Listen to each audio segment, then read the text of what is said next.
All right, guys, welcome back to Everything College Football Podcast. Today, me and Nick will be looking at the Quick Lane Bowl between Bowling Green and Minnesota.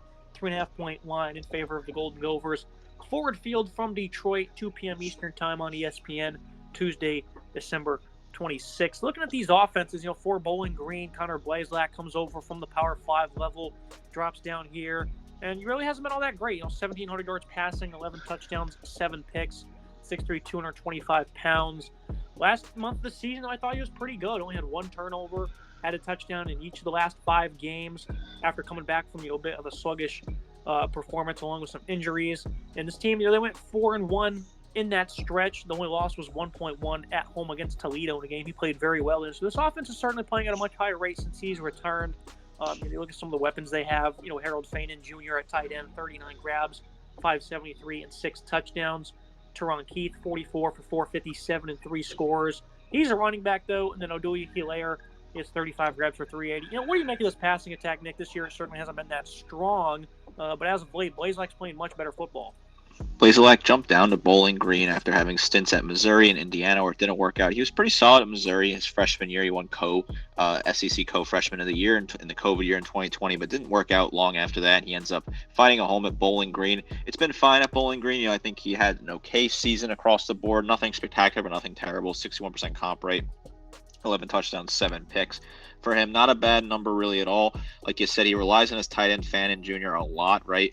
573, 14.7, and 6 scores for his tight end. Keith, who is also a running back, so that nice dual threat ability there. Keith has 390 yards on the ground, 4 scores, 457, and 3 touchdowns receiving. And then Hilaire as well has 380, 10.9, and 3 scores. It drops off pretty quickly after that. This is a team that is not super incredible in offense, but it's not bad either at the 26.3 points per game. They have a decent balance between the pass yards and rush yards per game. They average 4.18 yards per attempt, 5.40 yards per play, and the 26.3 points per game is not a terrible number at all for this team. And Keith is actually in the transfer portal, which certainly adds some extra dynamic here. Terrion Stewart, their top running back, he's been, out the last 3 games with a lower leg injury, but he was listed as questionable in those games, so I imagine he should be good to go in this contest. They also like to use Camden Orth, near the goal line with his 5 rushing touchdowns. This team only has 142 yards per game on the ground. The offensive line certainly has been a bit of an issue. They don't do great in pass pass protection. Numerous guys on here have allowed a lot of sacks. So this offense certainly isn't all that polished. And neither is it for Minnesota, 20.2 points per game. We kind of figured this scheme would burn them once again. Ethan Kalakamanis, 14 touchdowns, 9 picks, 53% comp rate before he decided to transfer. Minnesota, we have to analyze here what they're going to do at quarterback because it's certainly, very questionable at this time. They have a lot going on at this position. The wide receiver room, though, I think is, pretty talented. I thought it was one of the better groups in the country, but they just didn't have scheme or the passer to show it. Daniel Jackson lead the way with 57 grabs, 831, and 8 scores. Far and away the team leader in all those categories. Corey Crooms right behind him with 376. No scores for him. Breven Spanford was great. Chris Ottoman Bell, another season where he struggled to stay healthy. Only 6 grabs regardless, though. So this, was a big disappointing season. Elijah Spencer, another guy that was going to probably be a big factor for them as well. Only a couple of grabs. So this offense really just kind of seems to be on its last leg, Nick. They're kind of happy to get out of the season, especially with Darius Taylor. He was a great emergence for them, but he got hurt. So it was really up to Jordan Nubbin and Sean Tyler in the backfield. 149 yards as a team on the ground, 3.9 yards per carry. So they certainly did what they could, but this team's really just kind of reeling, I think, here as we get into the bowl season. This team has struggled on offense. We've seen some offenses from Minnesota in the past be a little successful here. This unit is not one of those successful units. 20.2 points per game is just a very poor, low number. 3.89 yards per attempt on the ground, 4.8 yards per play. Just a bad numbers across the board. Really tough going for this Minnesota offense. Kalakamakis, like you said, entered the portal, so he's a non-factor. It looks like Cole Kramer is going to be the starter for this team here. He is the only quarterback listed on the depth chart currently. He's a redshirt senior. He played in 2 games. He had 1 passing attempt that was picked off this season, so obviously not really a great thing to look at if you're a Minnesota fan. I wouldn't be feeling a whole lot of confidence with that. There are some solid wide receivers in this room, but again, I don't know if Kramer's going to be able to get the ball to them. 831, 14.6, and 8 scores for Jackson. Corey Crooms, Breven Spanford. Chris Autumn-Bell, we expected a lot more out of him. He's been banged up, disappointing from him. He's a really high-end talent. I thought he could have been a potentially late first-round talent if he had a great season in the NFL draft. The running back room, they just were not able to get the yards on the ground. They struggled throughout the season in that regard. Darius Taylor only played in 5 games, but he was good in those 5 games. Just, he's been banged up. Zach Evans has been banged up. Jordan Nubbins carried a lot of the load, but he's not had a fantastic season. This offense is just poor all over the field. Now they do not have a quarterback who has any meaningful experience playing. This is definitely tough going for this Minnesota offense. It's very unfortunate. Offensive line for Minnesota certainly isn't all that polished. They do have some nice players. Tyler Cooper at guard, Ariante Ezeri, he's been having a great year at his left tackle spot, and then Nathan Bowe, a veteran pass blocker there at center. So the offensive line is certainly pretty good, and they want to look to have a physicality edge in this one. Look at the defense. Boston, Bowling Green, 330 yards per game allowed. They're pretty sound in all facets here. What they do against the pass is certainly highly notable. You're giving up less than 200 yards in that area. 19 touchdowns allowed, 16 picks they've been able to snag. It's been a good part of their defense. They weren't all that great in that victory Toledo was able to put together. They were able to come back mainly through the air, but a 60% comp rate by opponents, largely from what was accomplished against them in the first half of the year. Back half of the season, especially during this win streak, the secondaries really played some lockdown football. Jordan Oladokun, 4 interceptions. Jalen Husky as well has 4 picks. So they got some ball hawks back there at their cornerback positions. They're playing really stout ball for them. What do you make of the secondary here, Nick? They don't have much of a challenge. They're facing, again, a Cole Kramer, a young quarterback, and the passing game isn't really built to do damage anyways, despite having talented receivers. But these corners have been great. It certainly is a bit of an off day for this Bowling Green defense that has been fantastic, especially in the secondary. Like you said, there are some really talented pieces here.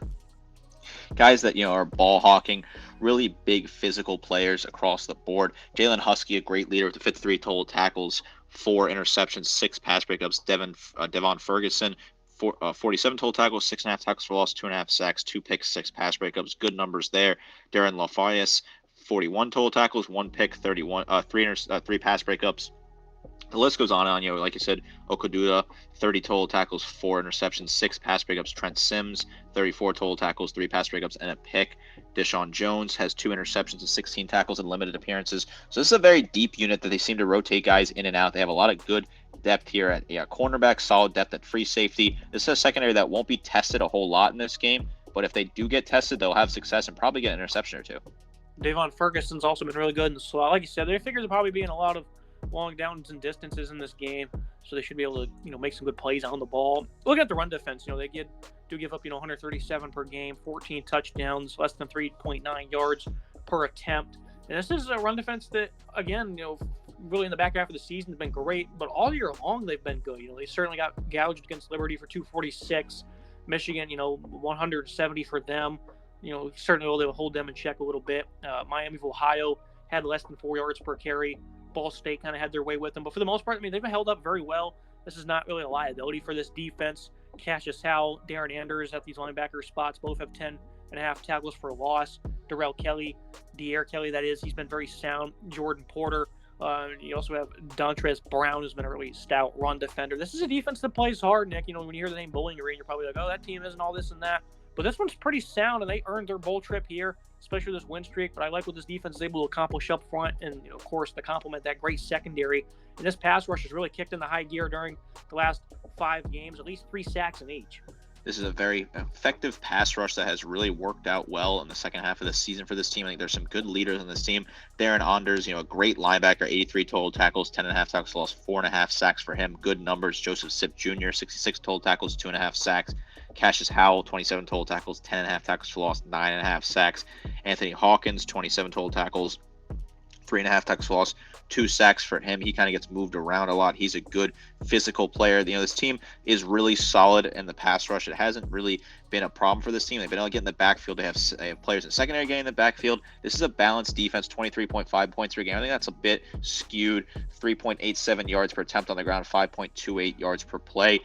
Overall, I think this is a defense that has a lot of success here. Some of the numbers are skewed, like a 27-point loss to Miami, Ohio, and another 20-plus point loss to Ohio. Kind of skew the numbers, but I think this is a defense that's very respectable here, and they're going against an offense in Minnesota that really doesn't have a pulse. It favors to be a good matchup for the Falcons. Just want to confirm Jalen Husky's transferring to Maryland, so it looks like he'll not be playing in this game. Flash forward to the Minnesota defense that finally took that step back in the last couple of years under Joe Rossi. They've been highly impressive despite being on the field a lot and not creating many negative plays, but this year, 27 points per game allowed, The 373 yards per game is still a pretty stout number, but they certainly have taken steps back against the run and against the pass. Last 3 games of the year, they gave up 200 plus in each of them. All of those being double-figure losses. And it's not even like these are elite opponents. Wisconsin and Purdue, the Buckeyes certainly they had the best success against, but they also had a lot lesser volume. So they certainly got carved up there. For the most part this year, this was a run defense that was good, but against the tougher opponents, they really just got slaughtered on this side of the ball. Jack Henderson's a great tackling defensive back for them, but it's about the guys in the middle. Devon Williams, Maverick Baranakowski, a freshman linebacker, Kyle Bond on the defensive line, Jalen Logan Redding. There's some solid players here, including Denny Strigo. He's their top defensive lineman. Him and Josh Joyner have been around a while, and they've certainly been big, impactful pieces for them. Another season that where the production's just awful. 48 tackles for loss. They do not create negative plays at all. 129th nationally in that category. It's really hard to beat teams, Nick, when you can't get stops in terms of, putting teams behind the chains. It's probably not going to be any different here. But in games they did win, it was, 3 points over Nebraska, beating LA Lafayette by 11, 2 over Iowa, Michigan State by a couple. This team, their inability to generate negative plays certainly hurts them. They got this bowl invite because there was not enough teams that qualified. And this defensive line, another year where they just did not get it done. This defensive line struggled. This team struggled as a whole. I really think this has been an issue for this team. Devon Williams, 52 total tackles, third leading tackler there, 2 tackles for loss, a sack. Maverick Bradnikowski, 52 total tackles, 5 tackles for loss, plus a sack for him. Decent numbers. Danny Strigano, he's your kind of your leader in terms of sacks and tackles for loss. 50 total tackles, 7 tackles for loss, 6 sacks for him. He's a big physical guy. Josh Joyner was solid at times. His production, the backfield was good, 5.5 tackles for loss, 5.5 sacks, but only 15 total tackles. Kyler Ball, 40 total tackles, 5.5 tackles for loss, 3 sacks. Jalen Logan Redding, 29 total tackles, 3.5 tackles for loss, 2.5 sacks. Production wasn't there. This team got beat on the ground occasionally. 4.72 yards per attempt on the ground, 6.01 yards per play, 26.9 points per game. This defense has struggled. They finally took that step back that we knew was coming. Yeah, the secondary, though, is still very sound.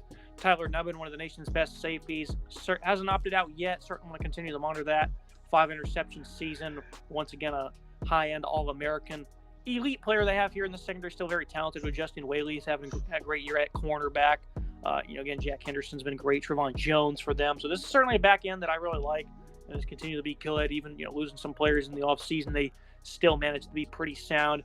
If Nubbin doesn't play, that's going to be a big loss. The safety duo of him and Henderson's been terrific this season. This secondary is probably one of the better ones in the country. They did give up 22 touchdowns, 220 yards per contest. Isn't the sharpest. They got torched early on in the year against teams like UNC and Northwestern. Certainly some inexcusable stuff that's been happening to this secondary, and they haven't been the greatest over the last 4 games of the season. But they're not facing the most talented passing attacks by any means. The top 2 leading pass catchers were a tight end and a running back. So I think the secondary, especially if Nubbin plays, are in good opportunity to probably limit anything Bowling Green will do through the air. Nubbin, a solid player, 53 total tackles, 5 picks, 4 pass breakups, had 2 picks in the week 1 win on that Thursday night against Nebraska, including a clutch pick at the end of the game to help out his team. That was a solid performance from him. He's a good player. If he's going to play for this game, that's a big returning ad for the secondary. But outside of that, Darius Green's a solid piece, 51 total tackles, a good tackler. Trayvon Jones, 2 picks, 6 pass breakups, good numbers from 50 total tackles. Justin Wally, 8 pass breakups, a pick, and 41 total tackles. Jack Henderson, 56 total tackles, leading the team.